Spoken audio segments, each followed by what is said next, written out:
everybody, thanks for joining back in. It's great to see all of you. Today we have a great recipe. You're gonna love this one. This one dates way back, literally dates way back. When I was a little kid, my grandmother used to make these a lot. I don't know how old this recipe is or where she got it from, but these are just phenomenal. These are old-fashioned, original date bars. And if you love dates, you're gonna love this recipe. It's got just some great ingredients to just tie everything in together that is just so delicious. So let's get started now. I've got here some pitted dates, and I'm just gonna give them a rough chop and throw them into a 2-quart saucepan. And I've got about 3.5 cups. You can gauge this if you want a little bit less or a little bit more. I use it with 3.5 cups. So I'm just gonna give these a rough chop, just so I bought them already pitted. I didn't have to pit them. If you buy them or if you have them on hand and they have the pits in them, go ahead, just take them out and then just give them a rough chop. And then after you do that, you wanna make sure that you have a pretty sharp knife when you do this and a nice sturdy cutting board. I like to use a butcher block cutting board rather than the plastic ones. They're a little more sturdier and they're great for chopping things like this. So my nuts and my dates and all of that stuff. It's just great to use one of these. So your individual preference is absolutely fine. All right, so after you give these a rough chop, they're gonna go into your saucepan, and it only has a couple more ingredients. Now this is the filling part, folks. We're gonna make the actual bar part, which is the crust and the top. This is kind of like this is gonna be in the middle. Sort of like a Fig Newton style, okay? But these dates are gonna be just so yummy. If you had figs, you could use figs with this as well.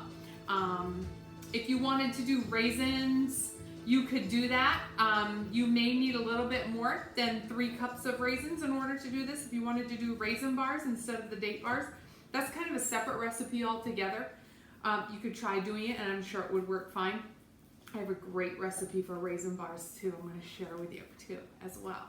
So, like I said, 3.5 cups is what I usually put in there. I know it looks like a lot more. I just kind of roughly measured them out of my container that I keep my dates in, and they're so good. I'd love to just like have a couple of them, just pop them for a nice snack or something. They're a great source of fiber, and they've got a lot of yummy stuff in them. And they're naturally sweet on their own, but we're gonna add just a little bit of sugar in there to go with it. Now I think that looks about good. They've kind of got a rough chop to them. They don't have to be chopped up really fine, okay? Now these are gonna all go into my saucepan. Now look, they are really sticky, but you can pretty much gather them all up in one ball or so and put them into your saucepan just because they're that gooey. But they're so delicious. I just want to pop a couple in my mouth right now.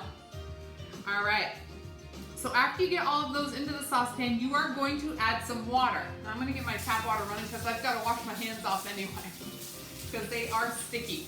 Now you're gonna add 1.5 cups of cold water to this mixture. And then after your 1.5 cups of water, you're going to add some sugar to it. Like I said, just a little bit. So we're gonna do 1.5 cups of water. Perfect. And then to that, we're gonna go ahead and we're gonna add 1/4 cup of regular white sugar, okay? Now the mixture later on calls for a little bit of brown sugar, but right now we're just gonna add 1/4 cup of white sugar, and this is my 1/4 cup mixture, measuring cup here. All right, so we're good to go there. Now what this is gonna do is this is gonna go on low heat, and I'm just gonna keep stirring it and until it all melts down, really good consistency, and then it starts thickening after that. So the sugar and the water are gonna really start cooking, and it's gonna have a nice thick consistency. Now this is gonna take about 10 minutes. It may take a little bit less, a little bit more. I usually cook it for at least 10 minutes, 10 to 12, okay? So make sure that that's nice and thick, and you wanna completely stir that. So don't go away. We're gonna come back and we're gonna cook this down, and then we're gonna put the rest of the ingredients together. Okay, you can kind of see this mixture here. We're probably about 4 or 5 minutes in, and it's starting to thicken up really good. And you can kind of see the dates are all breaking down really well. And I'm just gonna keep stirring this for probably about another 7 or 8 minutes, and then we'll be good to go. All right, everybody, we're back. Thanks for hanging in with me. This has been cooking about 12 minutes. It's nice and thick. Now it's got a nice, good, thick paste.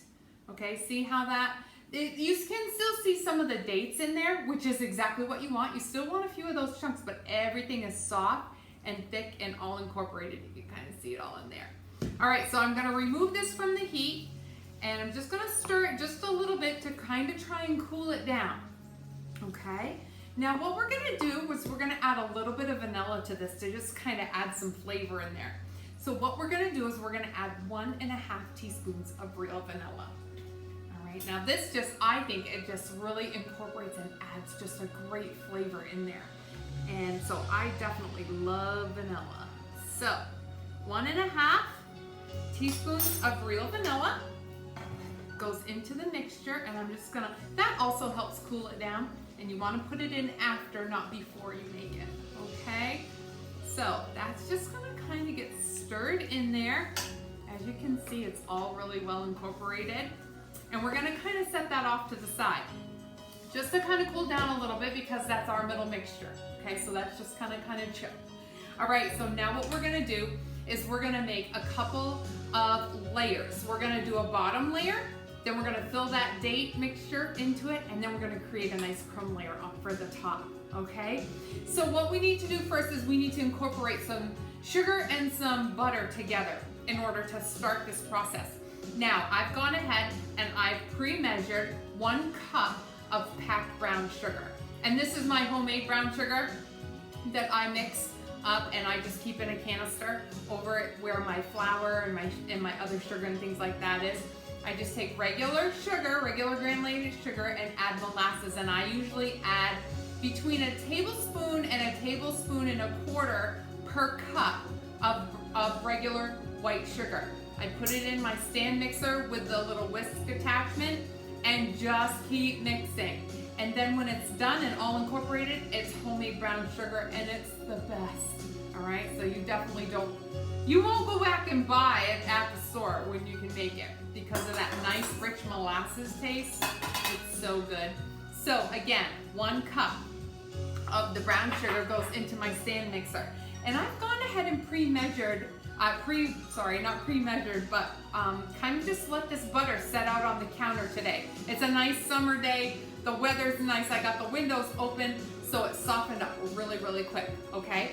So what we're gonna do here is we're gonna add 1 cup of regular softened butter. And we're gonna go ahead and we're gonna add that into the mix.